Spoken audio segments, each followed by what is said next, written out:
Yo, the 2025 NBA offseason has been one of the most boring and the most quietest offseasons ever in NBA history, bro. And if you're a Warriors fan, bro, you're going to be extra disappointed because we have literally done nothing. Nothing this offseason, bro.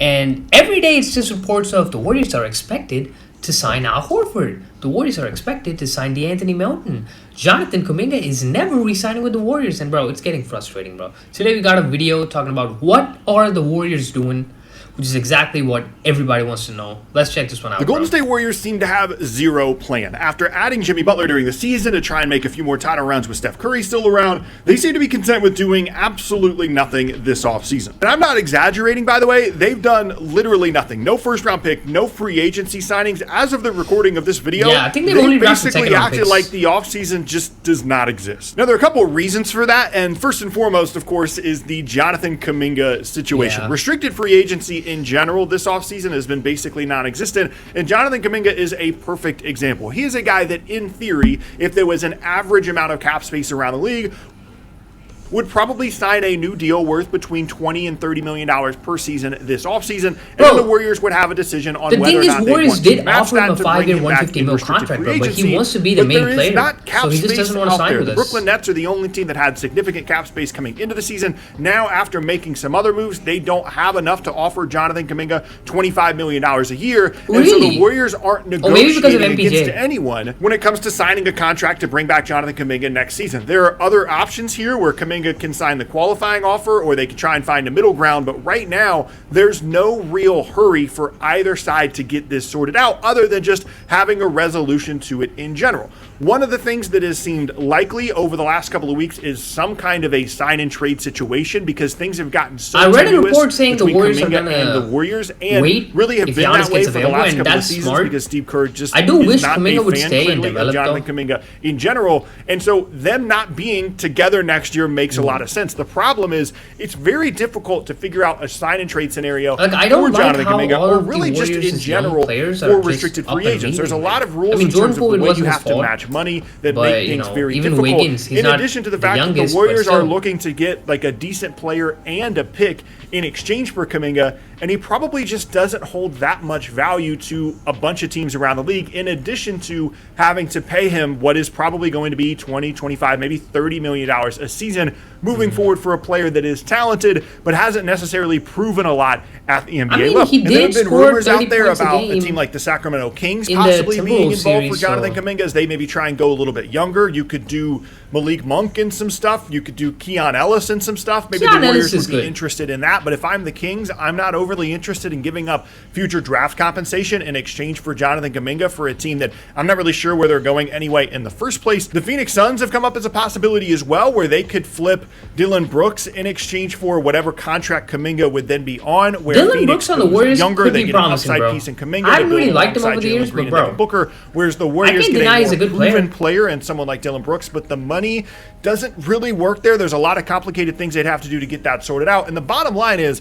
if the Warriors can't come to an agreement on a contract with Kuminga and they can't find a team to take him on a sign and trade, this is holding up the entirety of their offseason. Yeah. They can't really do anything else because the numbers are so complicated with restricted free agency and possible restricted free agency sign and trades that even moves that have been rumored, like it's rumored that maybe they added Big Al from the Celtics, it's been rumored that maybe they added DeAnthony Melton, that stuff can't actually go through because they don't want to mess up their books. They don't want to change around their money on a team that's already pretty expensive because they can't resolve the Jonathan Kuminga situation. That's another reason why, reportedly at least, they only offered Bradley Beal a minimum contract before he signed with the Clippers, even though that would be a pretty good situation for him and for them. Money-wise, they just weren't willing to commit really anything significant to him or any other free agent right now until they resolve the Jonathan Kuminga situation. And as of the recording of this video, it does not seem like we are even remotely close to a resolution on a situation that really could last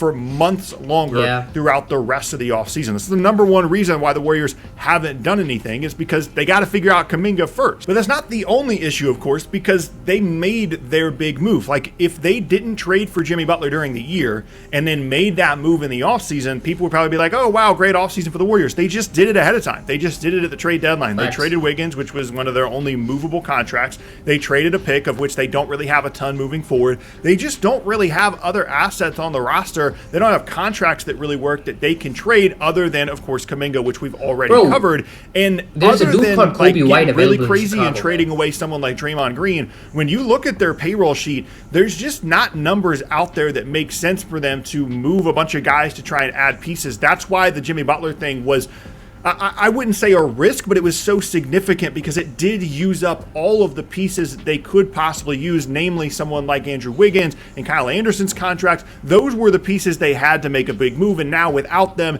their options are just really, really limited. I personally would just keep Draymond at this point. I wouldn't look to trade him for someone else, because even at the number that he's making, he's still incredibly valuable to Golden State, and I don't think you're going to get equivalent value for your own basketball team trading away Draymond. And if you're not trading away Draymond, you just don't have the contracts to make really any other kind of big name or big trade work. I think he's enough. And beyond that, if you go into next year, let's just say, for example, they do the Malik Monk thing. Let's say they have Malik Monk in place of Jonathan Kuminga. Malik Monk would be good. This Warriors roster in general fits in a very interesting situation. Let's say that some of the rumored guys, like they lost Kevon Looney, but they're bringing in some of those other guys like Melton and Big Al, like I talked about earlier. Bro. Let's say they bring those guys in. It's an interesting team. And GP2, what's with GP2? GP2 is a free agent too, series, I think, would have a really good chance against most teams in the Western Conference, with the exception of like the Oklahoma City Thunders of the world that are just a tier above Golden State. In a singular series, this is a roster with Jimmy Butler, with Steph, when healthy, that's well set up to punch above their weight in a postseason series, maybe make a run at the conference finals, and if something goes their way, maybe even the finals, like they did a few years ago when they won the title. The problem solid center, and the problem that the Warriors have yet to address this offseason is, what do you do with the other 82 games? It's really cool that you only need to win 16 games to win a title once you get to the playoffs, and you've got a bunch of, as people call them, 16-game players. But they don't really have a lot of 82-game players on this team. How are they going to get through the season when Steph pulls his hamstring and misses 2 weeks? When Jimmy Butler sprains his wrist and misses a week and a half? When Draymond needs a week off because he's getting older and he has so much responsibility defensively? And to me, that's the number one Draymond needs a week off because he punched somebody, bro. Address, whether it's with the Kuminga situation, whether it's with some creativity. That is the realistic possibility, because Draymond doesn't really take many weeks off injury. They can throw out there and rest Jimmy Butler 10 to 15 games and rest Draymond Green 10 to 15 games and still not be a play-in team, because this is an incredibly loaded Western Conference. Teams like Denver, Houston, the Clippers that are getting better got this really year, good. while the Warriors Houston are kind of stagnating. Really good. And if they find themselves in a situation like they did last year, late in the year, where they're hovering around the bottom of the play-in standings, and they basically have to have like a 30-game playoff run where they have to really go all in towards the end of the year for seeding and play-in purposes just to give them a chance at that 16-game run,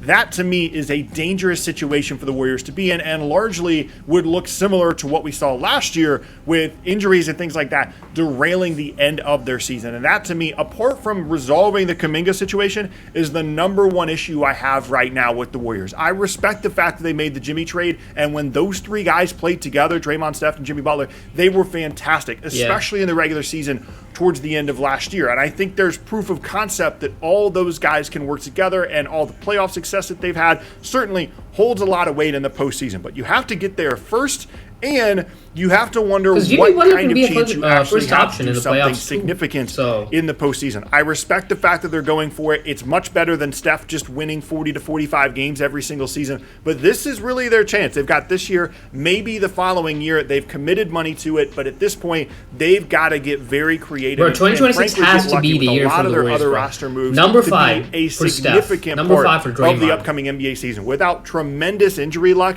it's going to be difficult, as currently constructed, for the Warriors to really do anything until we get to the postseason, and then maybe then it's still questionable. Year, bro. And that if Steph is hadn't really the main injured, reason bro, why I'm still so confused that they have done I feel like things might have been different. Nothing this offseason. Hey, I'm always going to have faith in the Warriors, bro. That's going to be it for the video, man. Y'all let me know which player the Warriors should target realistically and unrealistically too. I'll say Giannis unrealistically. But yeah, that's going to be it for the video.